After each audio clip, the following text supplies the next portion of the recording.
Azus Bachouch organize and chair the World Speech Day 2019, co-auteur et inventeur de drones. Aujourd'hui, je vous annonce que les grandes lignes de notre conférence demain, qui aura lieu à la Marsan pour la première fois, et je vais être un peu en colère parce que beaucoup de problèmes concernant la technologie des drones traînent. On continue toujours à cacher des législations qui, en fait, touchent tout le monde. Tous les Tunisiens et l'Afrique du Nord est en train d'appliquer une législation plutôt à la Soviet Union. C'est-à-dire, tout est interdit, on ne propose aucune solution juridique, malgré que beaucoup de pays africains nous devancent, hélas, dans la réglementation. Pourquoi la réglementation? Parce qu'on veut régler les problèmes à la base. On ne veut pas des gens qui ramènent des petits drones, des jouets, et on déclare à la radio ou dans les journaux « objets inconnus ».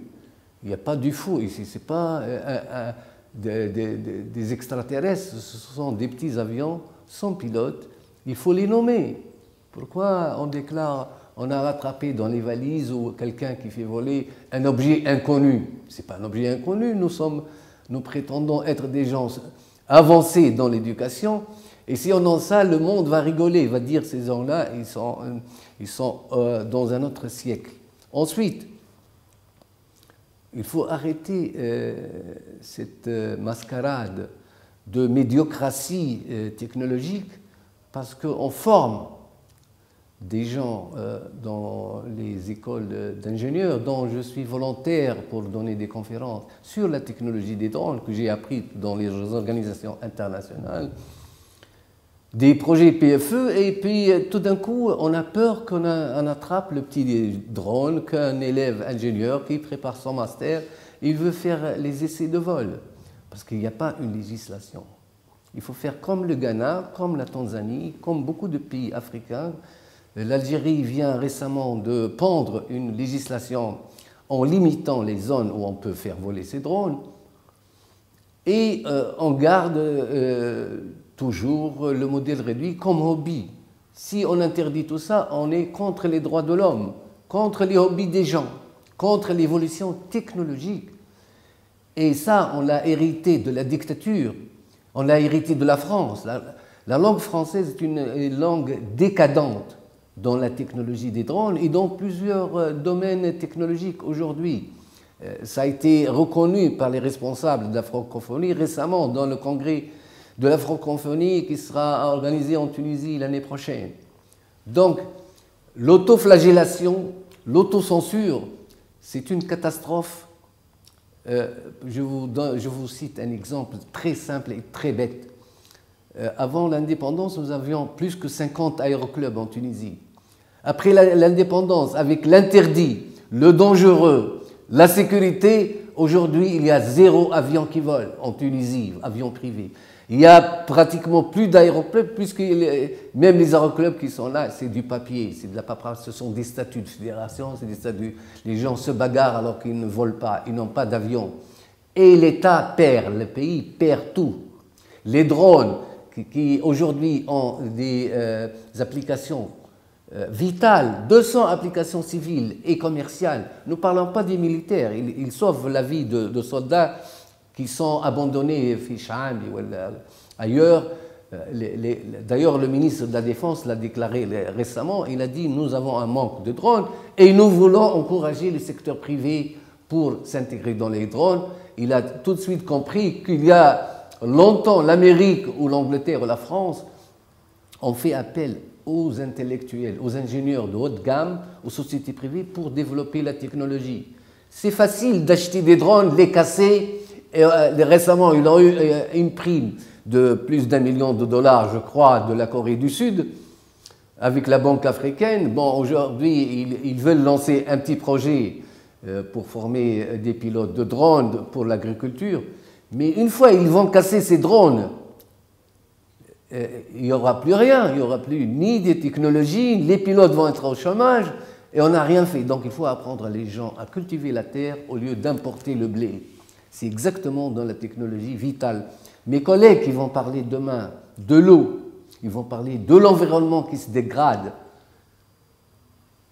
La technologie des drones rapporte au moins 30% d'amélioration de ces catastrophes pour la Tunisie, pour les autres pays. Et tout le monde l'a compris.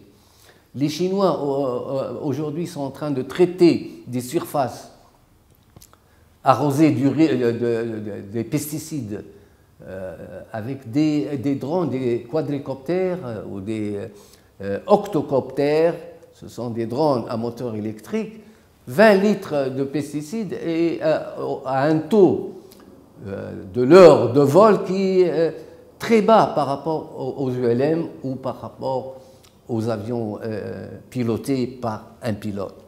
Donc moi, comme je suis engagé il y a plus de 20 ans dans cette technologie et j'ai eu la chance de bénéficier des conférences et des organisations internationales de la technologie des drones où il y a 0 arabe et 0 musulman comme membres, je voulais que ce message passe à la nouvelle génération et surtout aux nouveaux décideurs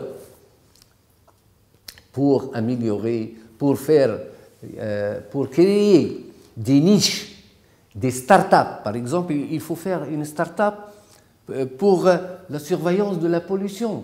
Des jeunes qui achètent un drone ou qui fabriquent un drone avec une technologie, transfert technologique, il y a moyen de vivre en contrôlant monitoring environment, c'est-à-dire en contrôlant la pollution qui est en train d'envahir et la mer et les terrains agricoles et les villes.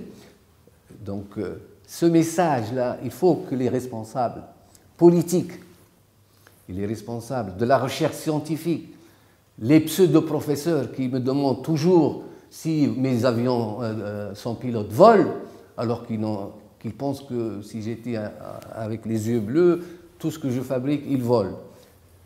Au contraire, quand je voyage, on ne me demande jamais dans les congrès si mes avions sans pilote volent, parce qu'ils savent pertinemment qu'un avion, c'est parce qu'il vole, avec pilote ou sans pilote. On est au stade où on est encore sceptique, on ne croit même pas qu'un Tunisien ou un Arabe puisse fabriquer un drone ou un avion qui vole, parce qu'on nous a colonisés, on nous a dit ça c'est réservé pour l'Occident, vous êtes que de simples consommateurs. Donc moi je crie, je suis en colère pour sensibiliser et les responsables et la jeunesse qui en a marre, qui est en train d'immigrer parce qu'elle a peur de cette médiocratie qui s'installe partout, pour bénéficier, si elle est en Occident, elle bénéficie des encouragements. Nous avons plein de gens qui sont des têtes de liste des chercheurs dans le monde parce qu'on leur offre les moyens et l'environnement pour faire approuver leurs travaux de recherche. Merci.